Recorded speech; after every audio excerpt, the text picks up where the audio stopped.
ചെല്ലപ്പാ ചെല്ലപ്പാ തേങ്ങ വന്നിരിക്കുന്നു. പേട്ട് തേങ്ങ കൊണ്ടുപോകാൻ പറയണം. തന്റെ നല്ല തേങ്ങ ഞാൻ വാങ്ങിച്ചു തരാം. നല്ല തേങ്ങ കൂന്നപ്പിള്ള. അയ്യോ, പറഞ്ഞ കാര്യം ഓർമ്മയുണ്ടല്ലോ.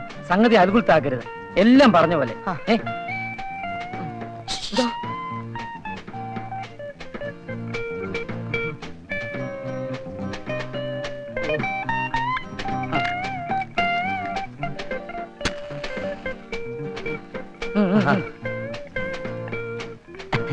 ഹലോ മിസ്റ്റർ ഹരി ഹലോ, 6 ലക്ഷം രൂപയല്ലേ? അത് വേണ്ട, എന്റെ പേര് ഡ്രാഫ്റ്റ് എടുത്തിങ് അയച്ചാ മതി. ബോംബെ എന്നുള്ള 7 ലക്ഷം അതെ അച്ഛന്റെ പേരിലെങ്കിൽ ചെയ്താ മതി. ബെൻസ് വേണം, ഉടനെ കിട്ടണം. ഈ അംബാസഡർ കാറിലൊന്ന് യാത്ര ചെയ്യാൻ വയ്യെന്നേ. അതേന്നേ, ഞാൻ ആ ബെൻസ് കാറിന്റെ കാര്യം തന്നെ പറഞ്ഞത്. അത് ഉടനെ അങ്ങ് എത്തിക്കണം. ശരി, വെക്കട്ടെ.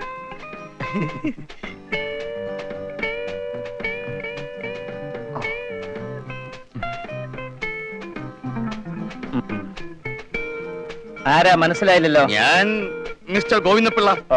തേങ്ങ ഗോവിന്ദപിള്ള. എന്തോ നട തേങ്ങ? മല്ലികയുടെ അച്ഛൻ. അയ്യോ അമ്മാവ, ഞാൻ അറിഞ്ഞില്ല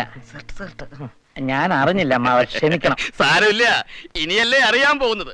മല്ലിക എന്നോട് എല്ലാ കാര്യങ്ങളും പറഞ്ഞു. ഉടനെ പോയി കല്യാണം നിശ്ചയിക്കാൻ പറഞ്ഞ് എന്നെ ഇങ്ങോട്ട് അയച്ചത്. ഞങ്ങള് കൊല്ലും കൊലയും നടത്തിയ കുടുംബക്കാരാ.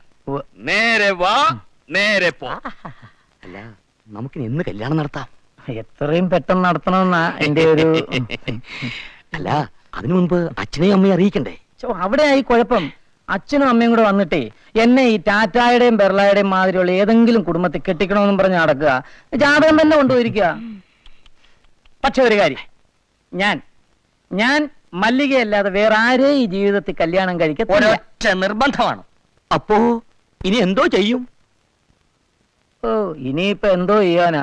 എത്രയും പെട്ടെന്ന് കല്യാണം അങ്ങ് നടത്തണം. അപ്പോ അച്ഛനറിഞ്ഞാലോ?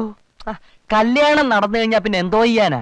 ഇനി അഥവാ ചെയ്താൽ തന്നെ സാറിന്റെ ഷെയർ മാത്രം 1 കോടി രൂപയുണ്ട്, അറിയോ? അല്ലേലും കല്യാണം കഴിഞ്ഞാൽ എത്ര എതിർപ്പുണ്ടെങ്കിലും സഹിച്ചല്ലേ പറ്റൂ. പിന്നെ നിങ്ങളെ അങ്ങ് സ്വീകരിക്കും.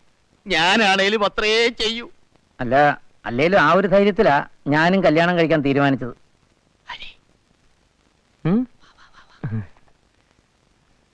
അപ്പോ നാളെ തന്നെ നിശ്ചയവും മോതിരം മാറ്റവും നടത്താം. നല്ലൊരു മുഹൂർത്തം നോക്കി കല്യാണവും നടത്താം. എല്ലാം കഴിഞ്ഞിട്ട് അവസാനം ആളുകൾ അറിഞ്ഞാ മതി. മിക്കവാറും അവസാനമേ എല്ലാം അറിയത്തുള്ളൂ. പക്ഷെ ചില ചില്ലറ പൊട്ടിത്തെറിയൊക്കെ ഉണ്ടാവും. അതൊന്നും സാരമില്ലെന്നേ. എല്ലാം പെട്ടെന്ന് ആറി തണുത്തോളൂ. അമ്മാവന് തീർച്ചയാണോ? ഷുഗർ